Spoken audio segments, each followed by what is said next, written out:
What's going on? Happy Monday. It's Kevin Kenny. Welcome to a brand new edition of the Build series. I am personally very excited to talk to this band. I've been a fan of theirs for over 10 years. They recently dropped their new album, Sunnyland, this past June, and they are nice enough to stop by Build as part of the Welcome to Sunnyland Tour they're on. They're playing PlayStation Theater, as we were talking about in studio tomorrow night. Without further ado, let's give a very warm Build welcome to Mayday Parade.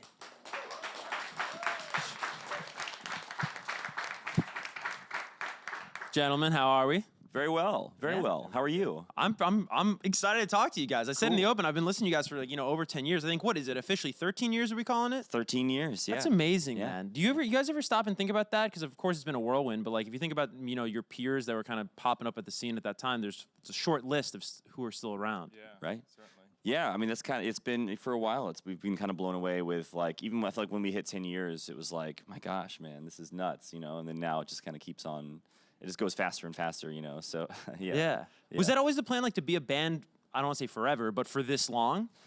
I mean, it was just, we never really, it was just to be like the plan in the beginning was to just like actually be like a real band and like, go out and like put everything else aside and really commit to like touring and just getting this thing off the ground. And we never really looked further than like 6 months to like a year ahead of, there was never like a long-term plan really. It was just like, let's just do this. Do you think that was crucial to the success of just not having that long-term plan, just kind of focusing on whatever was ahead of you at the time? Maybe a little bit. I mean, definitely we wanted to stay focused for sure. I think that's a good way to put it, especially in the beginning, because we were having to finance everything ourselves and kind of run the business ourselves. So it took a lot of just like, get this done, get this done, get this done kind of thing. Mm-hmm. Yeah, totally. 13 years later, we're here, man. And welcome to Sunnyland Tour. Congratulations on that. You were playing, I was saying downstairs, some pretty good real estate. Times Square, New York City, PlayStation Theater tomorrow night. So you have a little bit of time, it sounds like, between now and the show. Do you have anything you're going to do, anything on the agenda here in New York? Well, I mean, today I think we kind of have like the whole day sort of planned out with the different press things. Yeah, we had a legitimate day off yesterday, and we saw some friends and got some ramen. And well, these guys flew to a wedding. Yeah, we went to a wedding in Nashville. No way. Yeah, oh, that's a great city to be in a wedding. Early this morning, yeah. Oh my gosh. When you landed this morning? Oh yeah. Yeah, that's why I got this jacket. I was gonna say, hence the jacket and the coffee, right? Yeah. That's amazing. Yeah. What are your favorite things to do while in New York, though? You mentioned ramen. I feel like that's everybody's go-to when they're in New York for some reason. Ramen. Yeah, it's like people love the ramen here. I feel like it's pizza for me. Pizza? I mean, yeah, New York's known for their pizza. Yeah, Sbarro. for sure. The Bagels. Sbarro, yeah. Sbarro, yeah. Well, there's probably better pizza than that, but yeah. Yeah, and the bagels, right? I had a breakfast bagel this morning. Oh, yeah. It was great. That's You got to do that. They say it's the water. It's the water. I know. Same with Jersey. I grew up in Jersey, and it's like something about. I was talking to fans in Long Island. Are the bagels good out there too? Yeah. All right. Well, you can try. Yeah. Well, no one's gonna say that their bagels are bad. Imagine our bagel's the worst. There's so much to talk about with the music on this record, but also the journey that you guys were on heading into the record that I want to talk about. And from what I gather and just hearing you guys talk about it is one of the big questions you were asking yourselves heading into the making of Sunnyland was who is Mayday Parade? What is it that we do well? And what do fans love about this band? I was curious, at the end of that soul searching, if you will, what was the result? What was the answer you guys found to that question? Well, I don't know. It's hard to say really, but I don't know. I think well, okay. So try and keep this not too long. But the record before this, Black Lines, was kind of like a departure, sort of from our traditional Mayday Parade sound, and it was kind of what we wanted to do, and we all really liked that album. But I don't know if like people were as into us doing that like heavier kind of sound.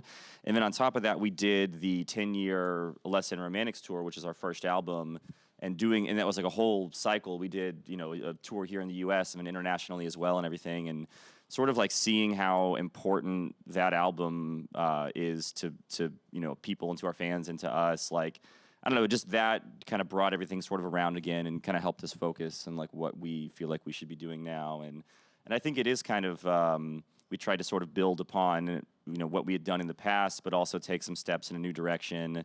And I think it kind of, it's just sort of well-rounded and. Yeah, well-rounded, I think, is a good way to think of it. Plus, we're all five of us write and contribute a lot, so it's and we all have very different tastes in music. We kind of think what we kind of agree on is what Mayday Parade is, but we all kind of have a lot of different influences. So that's always kind of interesting blending all that. What are those influences heading into this record? I know the 90s rock and 90s just alternative maybe music in general is like something you guys are always listening to. Right. But what are those sort of different influences, would you say, just going down the line? I mean, a lot of it was a lot of the bands I grew up listening to in college, high school, and the bands that really got me going, like Taking Back Sunday, The Used, Saves the Day, Early emo stuff. early emo Yeah. stuff. Where I mean, I think Derek says it a lot every single night, but we're all big emo fans. Yeah. Like, that was kind of what I grew up on, and Right. yeah, those are the ones Totally. that like really inspired me. You guys ever been to like an emo night? Oh yeah. Oh Yeah, we those are the do- best, we right? do- yeah, we do DJ sets and whatnot and stuff. Yeah, it's a lot of awesome. fun. It's a lot of fun. It's cool to see that that's kind of like come back so strong. And Oh, yeah. I'm sure a lot of it's like nostalgia based, but I don't know. It's just neat that that you can do those and have that many people coming out and singing along and everything. Is awesome. Definitely. Just influences. Yeah, I mean, I don't. Third Eye Blind is one of my favorite bands, and that's like one of the only bands that I feel like has like been around for so long and continued to make just like amazing music that is just as incredible to me as their early stuff, and so that's a huge one for me. Yes, Third Eye Blind. Oasis has always been a huge influence to me. And them and like Led Zeppelin for like guitar stuff. Yeah. Wow. That's yeah, the that reason is. why I play guitar is because of Jimmy Page, pretty much. So. And the Gallagher brother, Yeah, a little and bit. Noel, yeah. Was that one of the first like maybe memories you have of like just great guitar players? Oh yeah, Jimmy Page for sure. I mean, he's awesome. He looks so cool Yeah. playing, and his sound's great. So yeah. That's I great. think that was the first time listening to music and feeling. I remember being 14 and feeling like scared listening to like Dazed and Confused or a song like that because it was so ominous. The music is, But scared in the best way. Yeah, I'd never felt like that from music. You know what I mean? And so it was so cool to experience that. Totally. A lot's been said about your production approach with the record. You went with a sort of a variety of producers. First, before I get to the question, can we name drop and shout out the producers you worked with? Right, yeah, we did a couple songs with John Feldman. We did a few songs with Howard Benson, and then we did the rest with Kenneth Mount and Zach Odom. Nice. Yeah, so a couple songs in L.A. and then the rest in. But it was all mixed by the same guy, right? Right, Chris Yeah. Lord Alge mixed it, and of course he's just incredible. He's like the best, and so that was cool that we were able to get him. But yeah, I mean, we were worried that with all those different people, that it would feel like disjointed and not like have a flow of an album. But I feel like I don't like notice that whenever I No, listen to it. definitely. It feels like one piece, or one album. So yeah. Totally. Now that like sort of the dust has settled, the record's been out since June. What do you think of that approach of working with a variety of producers as opposed to maybe one throughout the whole project? You guys like it, or you think? I think we learned a lot, certainly, because each of those producers have their own style, and which is completely different from the other producers. So, I think, and for us being, doing this for a while and working with a bunch of people, I think it's cool to kind of get influenced and see how different approaches and kind of that tested us a little bit, I think. So, see what works, what doesn't, what we feel comfortable with, what we don't feel comfortable with. That was, I think, a big learning experience for sure. Yeah. Oh, yeah. Absolutely. And I think I would. Yeah. In the future, maybe like instead of jumping around so much, maybe just pick do kind of half with somebody and half with someone else, sort of thing. I'd be open to that. But yeah, I mean, who knows? Yeah. Yeah. Did it feel almost like dating, or like just? I mean, I guess just relationships of any kind, where like when you're around different friends or you're dating different people, you learn different things about yourself. Did it feel a little bit like that? Right. Oh yeah. Absolutely. Yeah. It was. I mean, as Alex kind of said, it was definitely very like. I don't know. It was. I mean, it was kind of like stressful, but like in a like we were like having to like push ourselves because we weren't comfortable. Like with Kenneth and Zach, we've worked with them for like 10 years, so we're like super comfortable. But then you go into a setting with like John Feldman or Howard Benson, and like we don't know what to expect, and everything's kind of crazy, and we're being like asked to do things we've never done before, and like But I think it's good. It's how you push yourself and grow, and yeah. I think though that us being older and having done this for a bit, we were able to kind of take those kinds of experiences and learn from them rather than let them get in the way. Because I think had we been younger, if it was our second album or our first or whatever, I think it would have been difficult to for us to come together, or for us to take that and learn from it. I think we just look at it as a bad experience. You know what I mean? Yeah. Or just look at the negative. If that makes any sense. Yeah. It just comes with the maturity, like you were saying.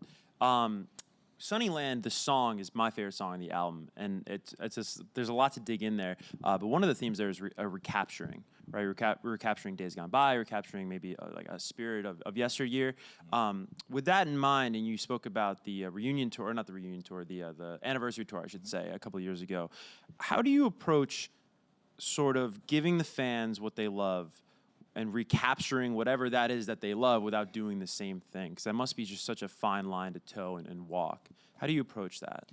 Right. I mean, I don't know. Honestly, it's tough to, pinpoint, what it is or whatever. But that is I think exactly kind of the goal there is to give people what they want, but also to do what we want to do and to move forward, musically, and to try out new things, and for it not to, sound stale and like we're just making the same album or the same songs over and over again. And it's a very tough thing to do, especially now it's our 6th album.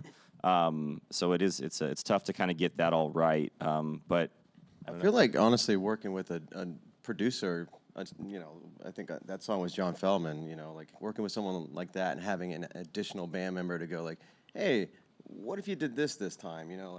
I think that kind of pushed us to sound a little different, but still kind of keep that character because it was a song from us in general. Right. How long have you known Feldman?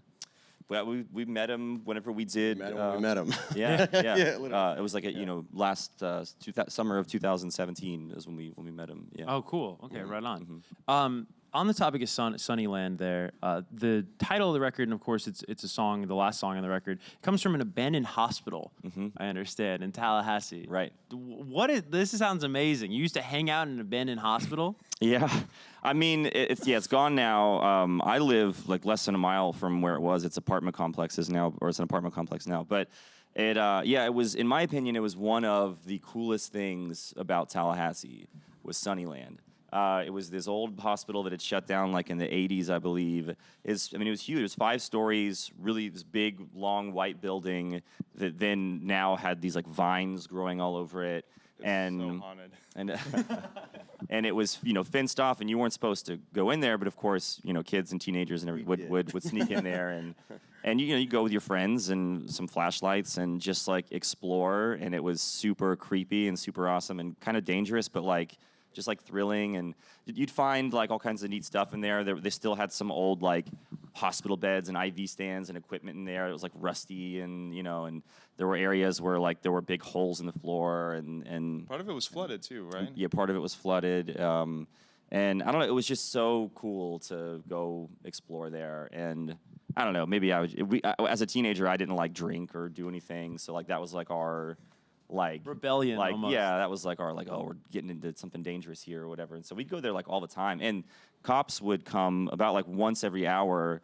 A police car would roll through and kind of like make sure kids weren't getting in there or whatever. And there was at least a time or two where we had to, like, they'll see the flashlights, and so they'll come in, and so there's at least a couple times that we had to kind of like duck our way out of there and evade the cops, but yeah, it was just such a neat place. And so the song Sunnyland was just kind of about all of these things from my childhood, like looking back, and then of course that was a big part of it.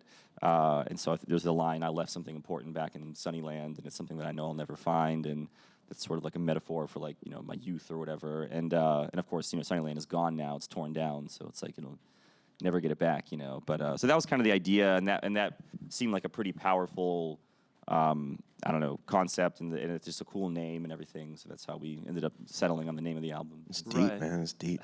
No, I mean he's spoken funny, but I'm 14 and this is deep. Yeah. I love that. I love that line, and I mean you name drop like TBS before Taking Back Sunday, and you guys like Brand New fans at all? Yeah, for sure. So it reminds me of this line from Good Man, which is like off of their, not to nerd out, but it's off of these tracks that leaked back in 2006, and Jesse sings on that song. He says, something dies when you get older, but you do the best you can. It's just like, again, it reminds me of that sentiment you just echoed there. Right. What is that thing, though? Because it's so fascinating, right? And it has to be, as an artist, something you're always in search of, like sort of trying to retrieve. But what is that irretrievable thing, would you say? Innocence? Yeah, maybe it's... Yeah, is it as simple as that? I don't know what it is, but it's definitely like excitement. Yeah, like, I mean, it's just something like the other day we were talking about this and about us being jaded, and how you can't. It's not like I remember when I was like when we were younger, I was like, we're not gonna get jaded. We're not gonna like whenever we're like an older band, like we're not gonna be jaded. But it's not something you can avoid. It's not like it's not like like oh now like I'm like cynical whatever. It's just There's like no line. There's no like hard line of being not jaded and jaded. It's like right. Yeah. And it's not that we like that we're like bitter or anything. It's just like life kind of loses a lot of its like excitement and things aren't like new and like when you're a young band touring around, you're going to places for the first time and you're experiencing all these things for the first time and it's just exciting and awesome and then now and it's still amazing I love it every day. It's great that we're able to do this, but it's just your 20th time coming to New York City is not going to be as exciting as your first time in New York City. Right. And it shouldn't be either. Right, yeah. So that's I don't know, but whatever it is, I feel like it's something that you can't like. It just happens, And however, every time I have the pizza here, I it takes you back. It takes me back. Pizza, man. Every time. Sparrow, dude. Yeah. Sunnyland, the track. A lot of people would lead an album with the title track. Maybe why end the album with that title track? I don't know. It just felt like. Maybe it's the vibe of the song. And we actually, we considered a lot of different things. There was a point where we considered making it the first track.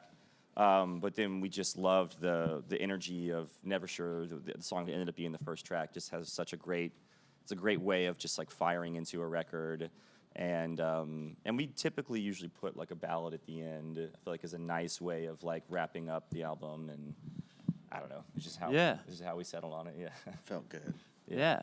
You guys have made so many beloved covers over the years, whether it's like Jason Derulo or Pussycat Dolls, and I saw you talking to somebody recently, and just how a lot of those came about like super last minute, right? Like they've sort of lived on and created lives of their own, but like I think like Pussycat Dolls was made like the night before. Didn't we try to do another song? We were gonna do Spice Girls, "Wannabe," right? If You Want to Be My Lover. Wow. Okay. Yeah, and then that like just fell apart so hard, and we were like, well, we got to pick something else. We just started jamming that song, and it sounded like Metallica, right? We were like, let's just do the way that we played it, with two guitars and all that. Yeah.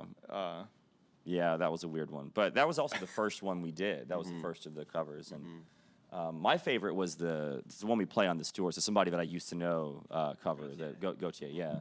That one I think turned out really, really cool. And of course, Vic from Pierce the Veil sang on it, which was awesome. And that's my favorite of the covers that we've done personally. But what's the deal with the Queen cover? You weren't like the biggest fan of that, I heard? Well, we just Queen's tough to cover. Oh yeah, of course. That was we just shouldn't have. That was too ambitious. And then we kind of just like. What was so embarrassing was that my dad literally thought that we had just taken the music from the song and I just sang over it. And I'm like, no, like we record. He's like, what? He's like, it sounds the exact, like you didn't change anything. It's just the exact same as, and it's like, well, it's like, dang, yeah, okay, all right, yeah. Whatever, Dad. Yeah. But, I don't know. It was just, right. Like, we should have, it's one of those things, in hindsight, like years later, you're like, man, what were we thinking, but. Young, ambitious kids, man. Yeah. Is there, I'm sure you get this question all the time, but I'd love to ask you on Build, is there a song that you want to cover that you never got to?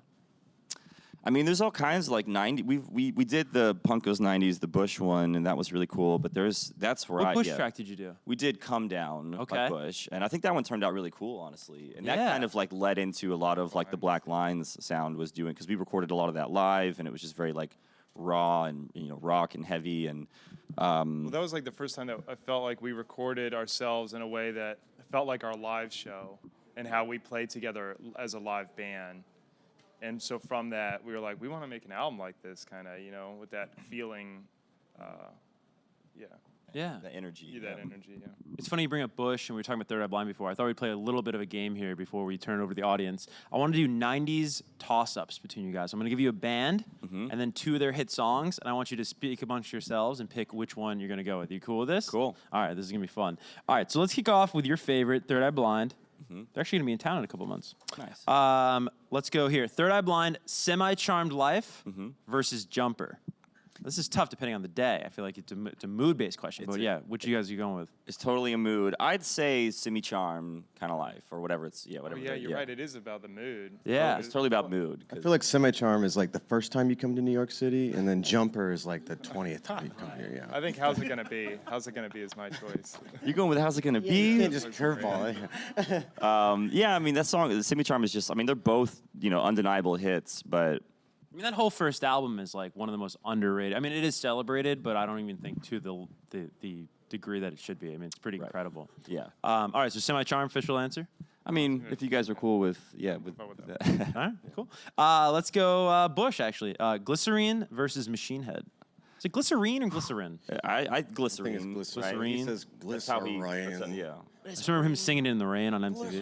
Glycerine. Again, it's such a mood thing, Well, if it was that performance, where he's playing in the rain in So front of all rad. those people. Oh man, Yeah. I would go with that. That would be my thing. Yeah, dang. But Machine Head is dope. I guess that video is awesome. Right. They're both so good, but I mean, probably glycerine. But again, it's all. I don't know. Do you even know what we're talking about here? I'm not the biggest Bush fan. Whatever they say. I know the songs, I just don't. Yeah. All That's right. when I first learned how to play Machine octaves. Head. Was learning how to play Machine Head. Yeah. You're like, what is this? Let's go Goo Goo Dolls. You guys ever listen to Goo Goo Dolls? Oh, yes, Of course, absolutely. right? Speaking of the rain-soaked performances, a good one of this online. Iris versus Name. I would go with Name, even though Iris was like the smash hit. Oh, yeah.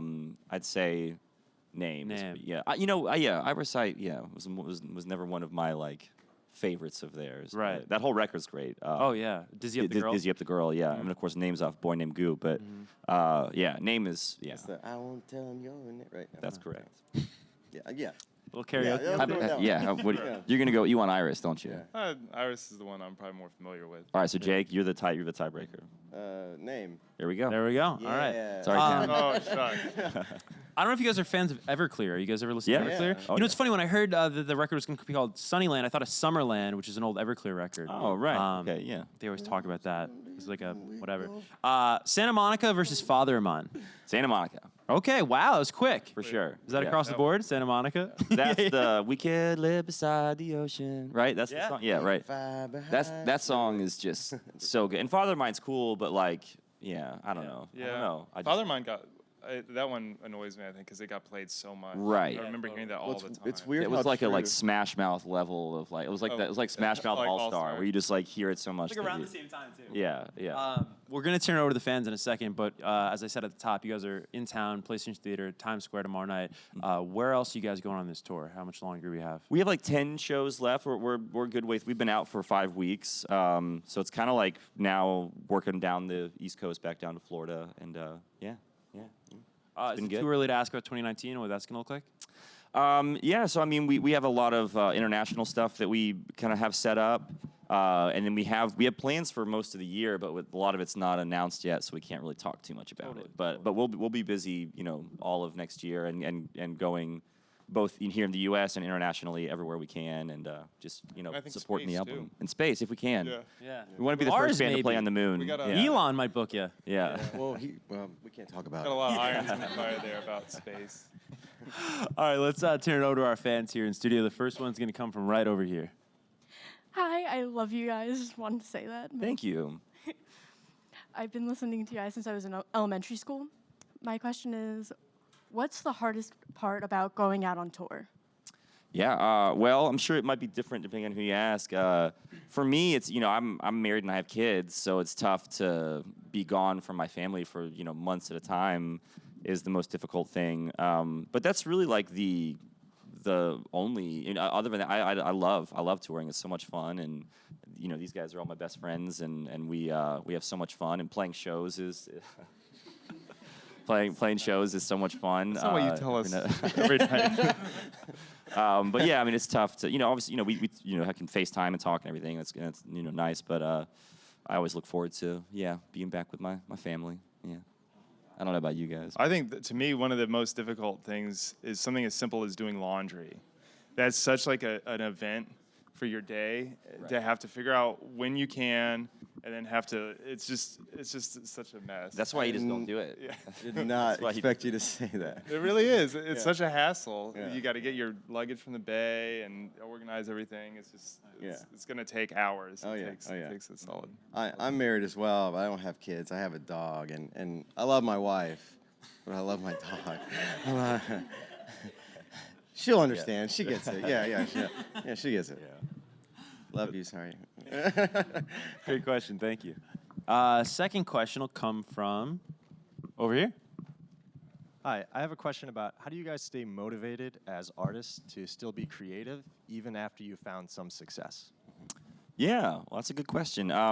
Well, honestly, I feel like a lot of it is like the people that come to shows and like and I go out after every show and talk to people and like hear stories and this might be a little separate, but like we've never canceled a show that we can help. Like we've never canceled a show from like if my voice is gone or whatever, we still like push through and do it because there's always like I always think about like to a lot of people it's just like they're just going to a show whatever, but I know that there's like those couple people that like have really been like looking forward to this and like they need it, like they have like something bad's going on in their life and like this is their and like if we cancel this show like like it's like one of those things where it's like now that there's people that like it means a lot to that's like that helps motivate wanting to keep doing it and really makes it kind of easy to keep going I guess. I don't know if you guys have anything to weigh in. Well, for me, it's definitely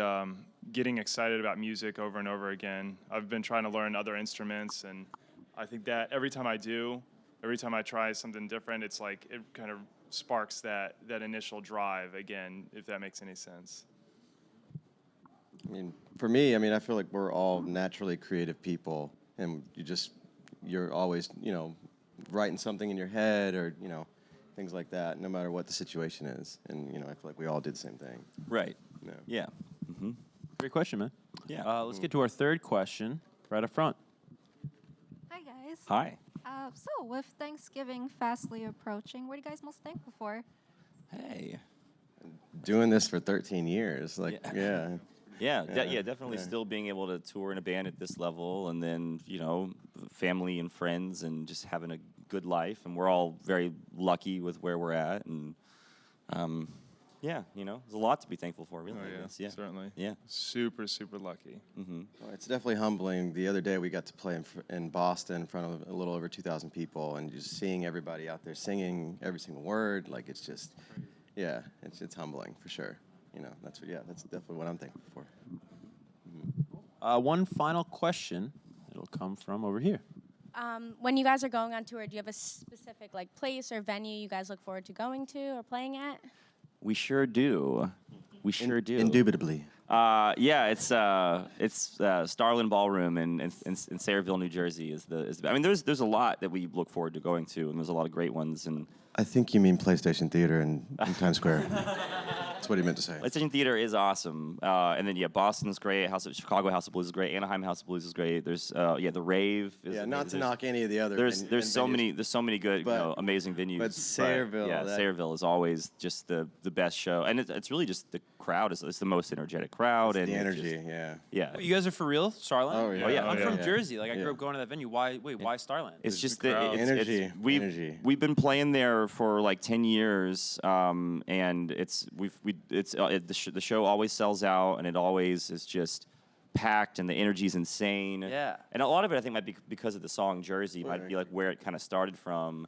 But it's just, it's nuts. It's set up cool too, like the way that the crowd kind of wraps around you. Yeah. So it really feels like you're, surrounded. It's pretty awesome. Totally. Yeah, very cool venue, I can attest to. And also, I feel like outside of Florida, where you guys are from, or Georgia, Jersey is sort of the hotbed for pop punk. Right. For sure. So I think there's just like such a great fan base Yeah. there. That's cool. All right, well, guys, unfortunately, we're out of time. You got a prep work to do before PlayStation Theater tomorrow. I want to thank you again. And you at home, you can do about 10 more dates, it sounds like, for the tour. All right, Yeah. Tickets, probably not many, but few are still available. They can check those out probably where? I don't know. Mayday Parade. The internet. I got this. MaydayParade.com/tour. All right, awesome. Guys, one more time for Mayday Parade.